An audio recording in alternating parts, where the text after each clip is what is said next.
Video में हम UPPSC 2024 के लिए क्विज डिस्कस करेंगे। तो ये आपका इसमें जीएस के क्वेश्चन और करंट अफेयर के क्वेश्चन दोनों होंगे। ये क्विज आपका यूपीपीएससी एग्जाम के लिए आरओ जो 23 है, बाकी स्टेट पीसीएस के लिए, उत्तराखंड पीसीएस होने वाला है, सबके लिए यूजफुल होगा। आप इसको देख सकते हैं। तो देखो क्या है ना कि टेलीग्राम पे रात को 9 बजे एक डेली क्विज डलता है।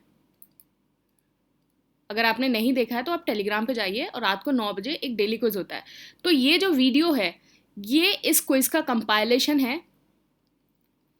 ये आपको कैसे हेल्प करेगा? अगर कुछ लोग हैं जो डेली क्विज नहीं कर पाते हैं तो वो यहाँ से ये वीडियो कर सकते हैं। दूसरा, ये आपको रिवीजन में हेल्प करेगा।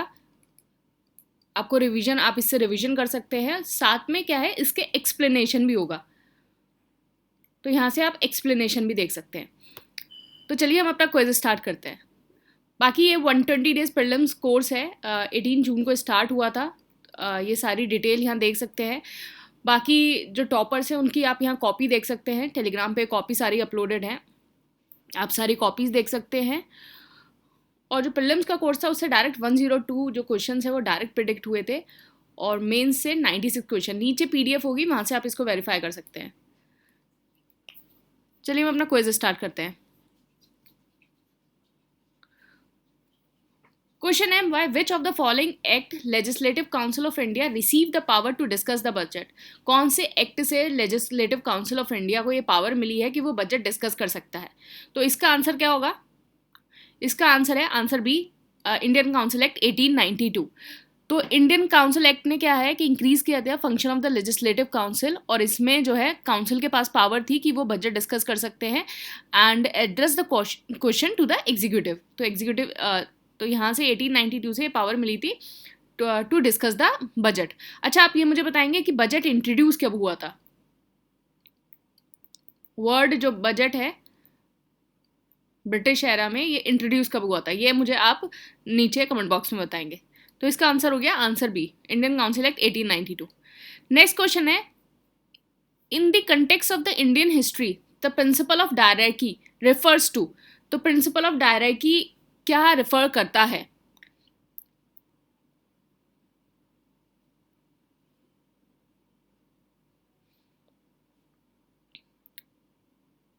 तो principle of dyarchy refers to division of the subject. इसका होगा answer D, division of the subject delegated to the province into two category. तो टू कैटेगरी, तो डायरैकी जो है वो ग्रीक वर्ड से आया है जिसका नाम है डाई आर्क। डाई आर्क का मतलब क्या हो गया? Double government, double rule. Diarchy double rule. इसमें क्या है कि इंडियन हिस्ट्री में जो प्रिंसिपल ऑफ डायरैकी है, इसका मतलब था कि division of the legislation subject into central and provincial category. मतलब जो सब्जेक्ट है आपका, लेजिस्लेटिव सब्जेक्ट है, उसको दो कैटेगरी में बांटा जाएगा, सेंट्रल में और प्रोविजनल में। जो प्रोविजनल कैटेगरी है उसको फर्दर डिवाइड किया जाएगा रिजर्व्ड में एंड ट्रांसफर्ड में। Reserved and transfer category. जो आपके इंपॉर्टेंट सब्जेक्ट है वो रिजर्व्ड में आएंगे। रिजर्व में आपके इंपॉर्टेंट सब्जेक्ट आ गए। इंपॉर्टेंट सब्जेक्ट आपके कौन कौन से? जैसे पुलिस हो गया, जेल हो गया, जस्टिस, फाइनेंस, इरिगेशन, ये आ गए आपके important subject.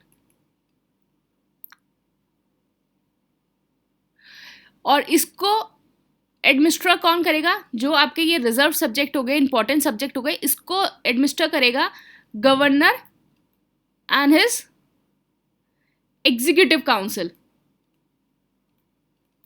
Without being responsible to the legislative council. इसको करेगा। तो इसका आंसर हो गया division of the subject delegated to the province into the two category. Next question है, which act for the first time made it possible for the Indian to take some share in the administration of their country? तो कौन से act जो है उसने possible किया है Indians को to take some share in the administration of the country? तो इसका आंसर है चार्टर एक्ट 1833। तो चार्टर एक्ट 1833 तो इसमें क्या था कि कोई भी पर्सन ऑफ इंडिया और the crown would be debarred from any place, post, service subject to the company on the ground of the religion, place of birth, descent and color. तो आपका जो एक तरीके से जो आपका आर्टिकल 15 है आपका कॉन्स्टिट्यूशन का, उस तरीके से आप ये देख सकते हैं कि इसमें क्या था चार्टर एक्ट 1833 में कि कोई भी नो पर्सन ऑफ इंडिया कोई भी डिबार्ड होगा किसी भी प्लेस से, पोस्ट से, सर्विस से, subject to the company on the ground of religion, place of birth and descent or color or any of them. आप मुझे बताएंगे कि आर्टिकल जो 15 है उस कॉन्स्टिट्यूशन का, उसमें कौन कौन से हैं कि डिस्क्रिमिनेशन जो है वो कौन कौन से क्लॉज पे नहीं होना है, तो आप मुझे ये बताएंगे. दूसरी बात ये बताएंगे कि पहली बार जो है फर्स्ट टाइम, ये तो शेयर की बात हो गई, एग्ज़ाम बताएंगे कि फर्स्ट टाइम एग्ज़ाम कब हुआ था सिविल सर्विसेज वाला.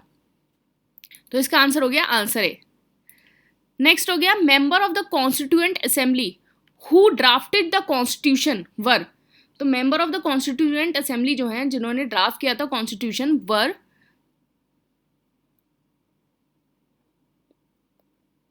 तो इसका आंसर है answer C, elected by the legislative assembly of various province. तो क्या है, सबसे पहले आपका कॉन्स्टिट्यूएंट असेंबली आया,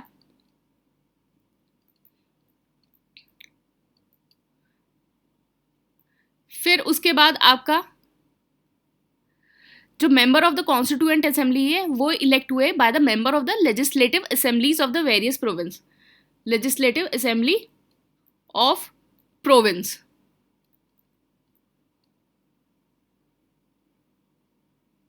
ठीक है,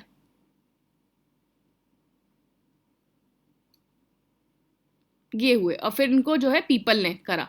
तो जो कॉन्स्टिट्यूएंट असेंबली है वो बेसिकली इनडायरेक्टली इलेक्ट हो रही है. तो इसमें क्या था कि जो ईच प्रोविंस है और इंडियन स्टेट है और ग्रुप ऑफ स्टेट है, उनको कुछ total number of seat allot होती थी, number of seat to their respected population in the ratio of 1 to a million. 1 seat to a million पे जो है उनको इस तरीके से होती थी. तो इससे क्या हुआ, 292 जो आपके मेंबर्स हैं वो elected through the provincial legislative assembly and 4 member were represented the chief commissioner province, while the Indian princely state को जो अलॉट हुआ था मिनिमम ऑफ द 93 सीट्स. तो इस तरीके से था 292 आपका जो है provincial legislative assembly and 4 member of the chief commissioner province से and the Indian princely state से जो है वो 93 मेंबर थे. तो इस तरीके से कॉन्स्टिट्यूएंट असेंबली का जो है वो डिस्ट्रीब्यूशन था. तो इसका आंसर हो गया answer C of the various province. Next है when was the constituent assembly establish. तो कॉन्स्टिट्यूएंट असेंबली कब स्टैब्लिश हुई थी, तो इसका आंसर है आंसर ए, दिसंबर 1946. तो इंडियन कॉन्स्टिट्यूशन असेंबली जो है स्टैब्लिश हुई थी with the commencement of the first meeting on 9 दिसंबर 1946. आप मुझे बताएंगे इस दिन किसने हेड किया था कॉन्स्टिट्यूएंट असेंबली को, इस दिन, इस पर्टिकुलर दिन. नेक्स्ट हो गया who was the chairman of the drafting committee of the Indian constitution. तो इसका आंसर है answer A, Bhimrao Ambedkar. Doctor Bhimrao Ambedkar was the chairman of the drafting commission of the constitution. आप मुझे बताएंगे अदर मेंबर्स कौन से थे, अदर मेंबर्स कौन से थे drafting committee of the constitution के. देखो ये सारी एक्सरसाइज बहुत ज़रूरी है. यहाँ अगर मैंने आपको बता दिया कि ये थे आपका अलादी कृष्ण, तो ये सब मैंने आपको अगर बता दिया तो इससे क्या होगा ना कि आप जो है खुद सर्च नहीं करेंगे, और जब आप सर्च करेंगे तो चीज़ें ज़्यादा याद होंगी. और कुछ लोग जैसे कमेंट बॉक्स में लिख देंगे तो बाकी लोग उसको पढ़ लेंगे तो उनको भी याद हो जाएगा. तो आप सर्च करके लिखिए तो आपको जो है ज़्यादा याद रहेगा. The Constitution of India was completed on. The Constitution of India was completed on. इसका आंसर है आंसर बी, 26 नवंबर 1949. तो आप अपना प्रियम्बल में देखेंगे, प्रियम्बल में लिखा है we the people of India enact adopt and give to our self this constitution on 26 November 1949। तो 26 नवंबर 1949 को जो है कॉन्स्टिट्यूशन जो है हुआ, और इस जो डेट है 26 नवंबर 1949 जो डेट है, इसको डेट ऑफ अडॉप्शन माना गया, adopted, date of adoption, completion and passing of the constitution. और इसी दिन जो है आपके कुछ प्रोविजन है, जैसे सिटीजनशिप का है, इंटरम पार्लियामेंट का है, इमरजेंसी का है, वो आ गया। बाकी जो है 26 जनवरी 1950, इस दिन आपका जो कॉन्स्टिट्यूशन है वो एनफोर्स हुआ। This is the enforcement day, यहाँ एनफोर्स हुआ। तो ये हो गया adoption day 26 November 1949, 26 January 1950 is the enforcement day. इन दोनों चीज़ों में आप जो है कंफ्यूज मत होना। नेक्स्ट हो गया who in the beginning presented the idea of the constituent assembly in pre independence day. तो प्री इंडिपेंडेंस डे इसका आंसर है एम.एन. रॉय। तो idea of the constituent assembly was first put forward by first time by the M.N.. Roy in the year of the 1934। तो first जो demand है for the constituent assembly वो Swaraj party ने करी थी at a conference in the Ranchi held in May 1934। तो Swaraj party कहाँ, रांची में कॉन्फ्रेंस थी, कब, मई 1934। तो इसका answer A. The concept of a union of state in the Indian constitution has been derived from the concept of the union of state।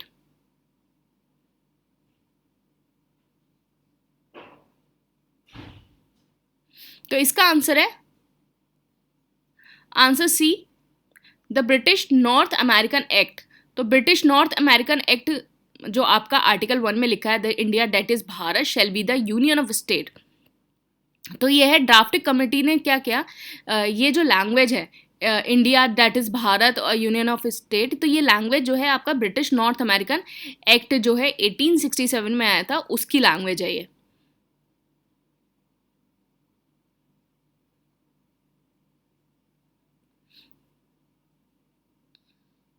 तो इसमें क्या है कि इंडिया जो है वो यूनियन ही रहेगा, जो आपका कॉन्स्टिट्यूशन का नेचर है वो फेडरल हो सकता है, पर India is a union of state. The system of judicial review exist in, तो ये कहाँ है सिस्टम एग्जिस्ट, तो इंडिया और यूएसए में। तो सिस्टम एग्जिस्ट दोनों जगह है, अगर ओरिजिन का आ जाता है तो फिर आपका यूएसए होगा, लेकिन एग्जिस्ट जो है वो दोनों जगह करता है, तो India and USA.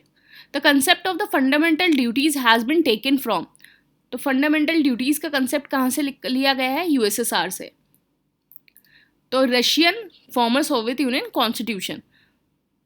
And fundamental duties आपका कौन से आर्टिकल कौन से कॉन्स्टिट्यूशन अमेंडमेंट एक्ट से आया है, 42 constitutional amendment act 1967 on the recommendation of the स्वर्ण सिंह कमेटी, स्वर्ण Singh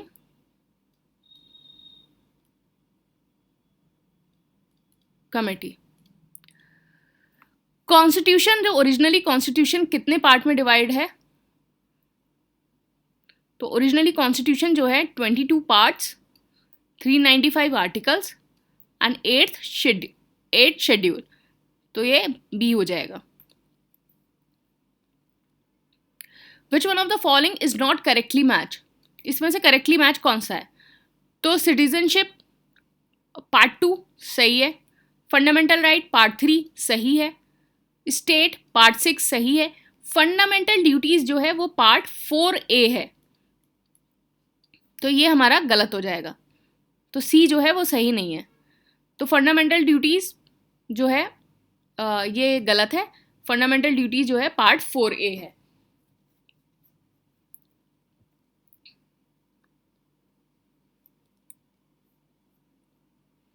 Which one of the following schedule of the Indian Constitution lists the name of the state and specifies their territory?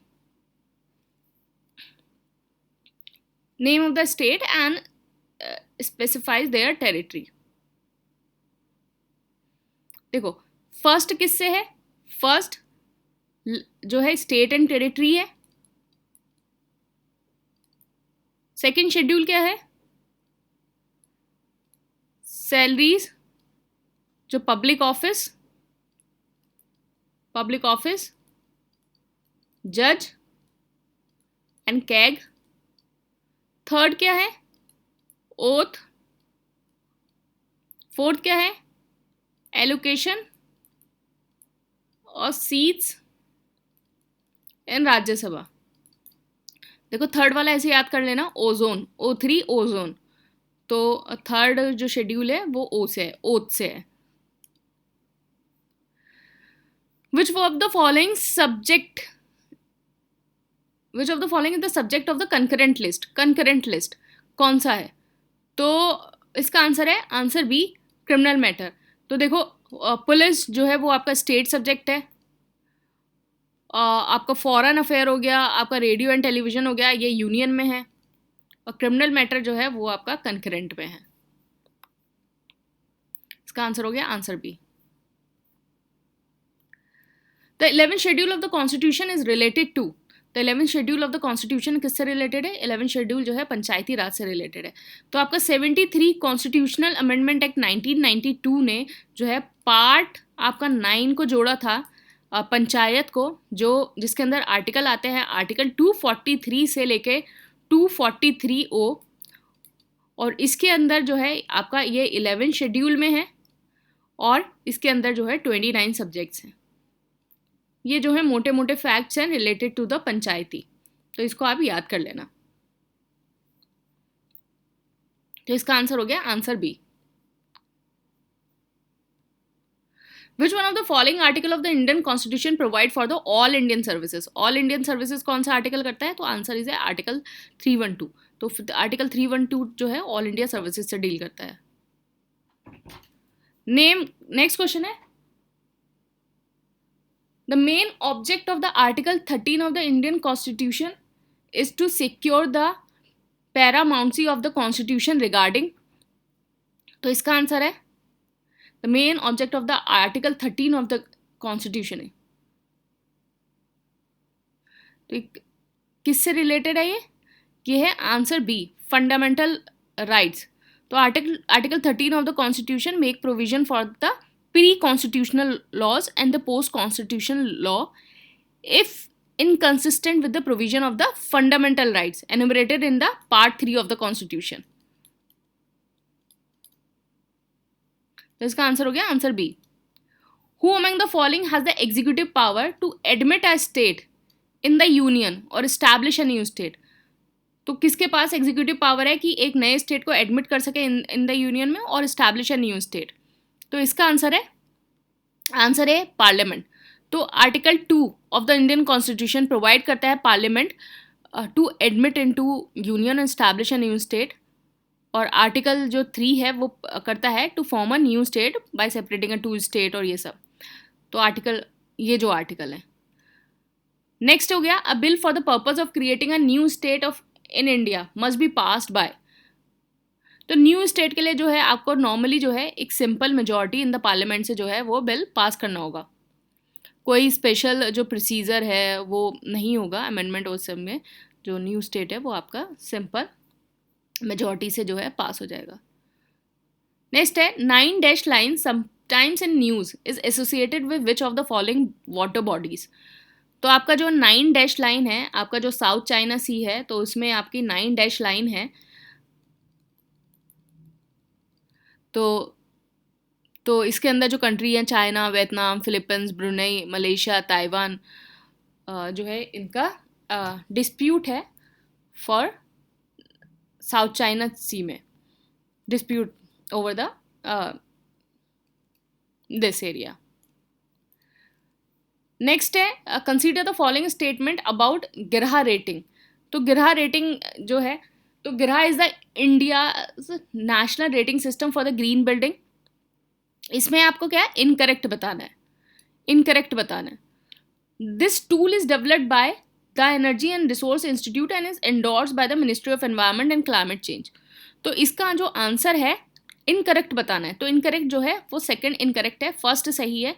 ये एक national rating system है for the green building, and इसको जो develop किया है वो टेरी ने किया है, the energy and research institute ने इसको डेवलप किया है, और इसको जो एंडोर्स कर रहा है, एंडोर्स जो कर रहा है वो ministry of new and renewable energy, ministry of new and renewable energy कर रही है।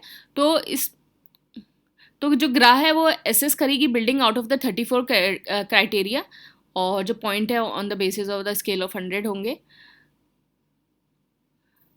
और ग्राहक सर्टिफिकेशन को जो है पास करने के लिए एटलीस्ट आपके पास 50 पॉइंट्स होने चाहिए।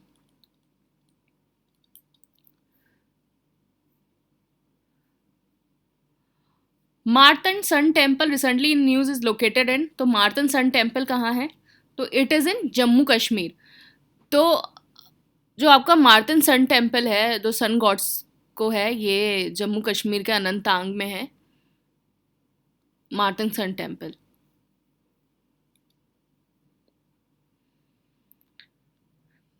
नेक्स्ट है international program on holocaust and genocide education is a initiative of, तो होलोकास्ट एंड जेनोसाइड जो एजुकेशन है वो इनिशिएटिव है किसका, it's a initiative of UNESCO, it's a initiative of UNESCO. Consider the following about the ecocide. The term ecocide translates to killing one's home or environment. Ecocide is a crime in 11 countries including India. तो देखो ये ecocide और ये these are the western phenomena जो अभी नहीं होगा। तो इंडिया इस तरीके से, अगर आप गैस करना चाहो इसको कि अगर नहीं पढ़ा है आपने इकोसाइड और ये सारी चीज़ें नहीं पढ़ी हैं, तो ये सोचोगे कि नहीं इकोसाइड तो इंडिया में तो अभी नहीं आया होगा, एज अ क्राइम नहीं आया होगा। तो इसका आंसर जो है, आंसर ए हो गया, वन ओनली। तो इकोसाइड ट्रांसफर करता है किलिंग्स वन होम और एनवायरमेंट।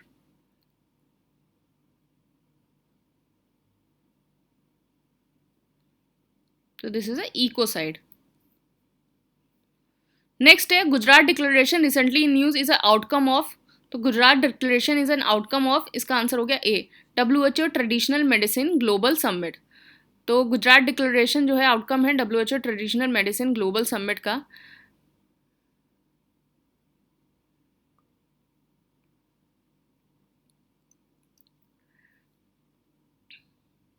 नेक्स्ट है with reference to crypto asset in India consider the following statement.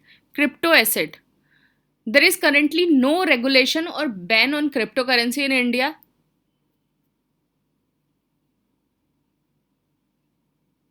इसमें आपको इनकरेक्ट बताना है। अंडर यूनियन बजट 2023 a 30% टैक्स was imposed on any income from the transfer of the virtual digital asset.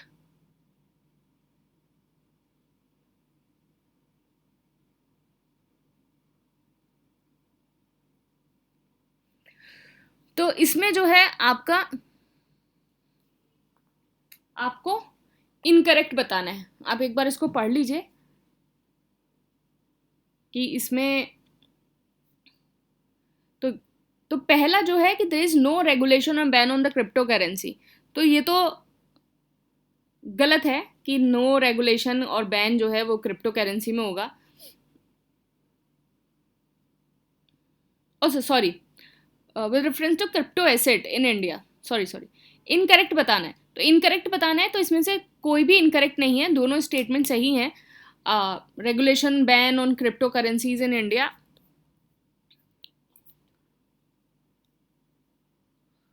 तो ये सही है। और जो 30% टैक्स की बात है, जो आपका बजट आया था 2022-23 का,